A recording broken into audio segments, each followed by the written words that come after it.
Hola, soy yo de nuevo. Te doy la bienvenida a este taller, mi gran, pequeño, gran mundo. Ok, hoy le voy a hablar una cosa muy importante. Es muy cortito el video. No son como los que yo siempre edito y los coloco en el YouTube. Bueno, pero me voy a retirar los anteojos, los lentes.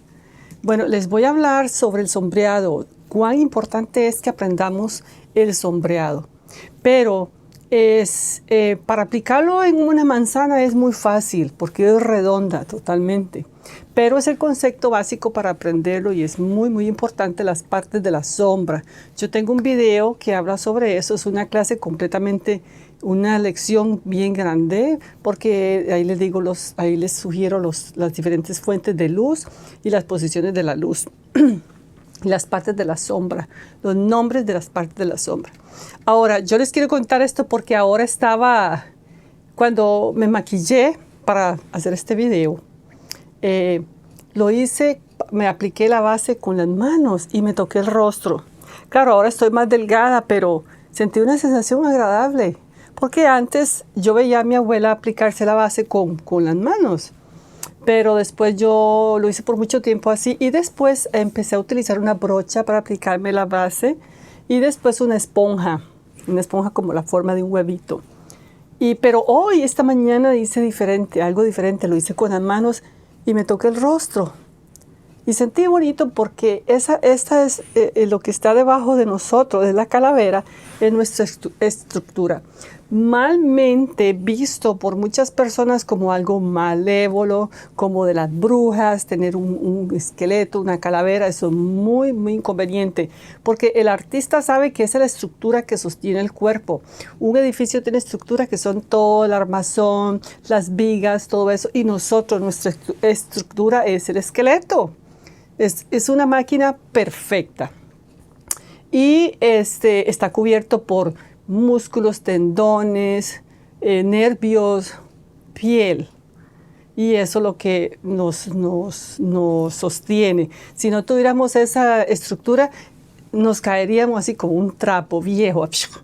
Pero esa es nuestra estructura. Cuando yo compré este esqueleto aquí atrás, iba saliendo del Walmart y un niño se quedó viendo y estaba asustado. Entonces yo le dije a la abuelita, enséñele y explíquele qué es eso.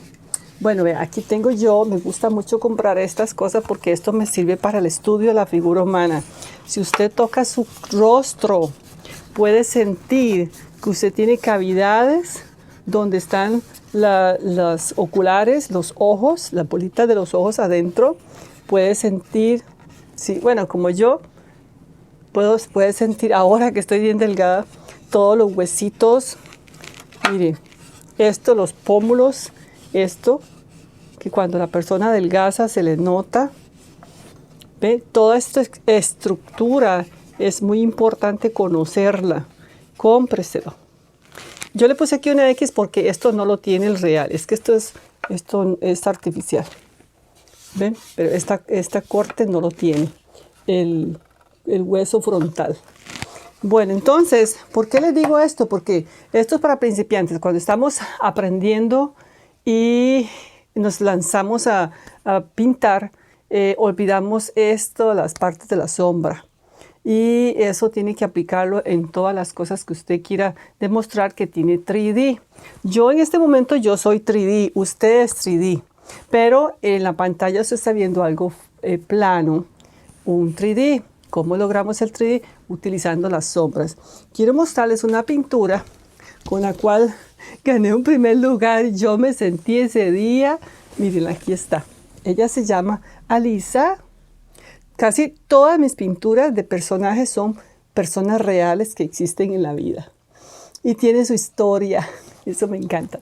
Bueno, ella se llama Alisa, es una estudiante que estaba trabajando como mesera para pagar sus estudios, muy hermosa, de ojos amarillos, con rasgos afroamericanos y mezclado con blanco, latino o personas blancas. Entonces es muy linda, una joven, y aquí está, esto dice que gané en primer lugar.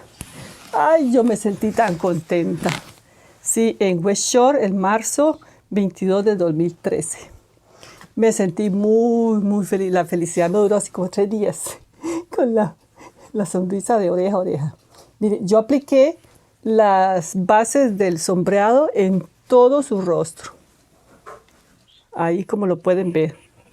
Está la luz directa que le daba de frente y se va desvaneciendo, entrando la penumbra y dando la sombra. Y toda esta otra claridad que le queda aquí en la oreja y en la nuca y en parte de la mejilla es la luz ambiente. Y entonces todas esas cosas tienes que saberlas para que te quede muy bonito tus figuras humanas. Con un buen sombreado, un buen volumen y así haces el 3D, el fake, el falso 3D en una base plana y te van a quedar muy bonitos. Así que yo te sugiero que aprendas más sobre este tema y si gustas entra a mi canal, se llama Art and Craft con Evelyn Méndez Portugués y busca las sombras y las luces. Bye.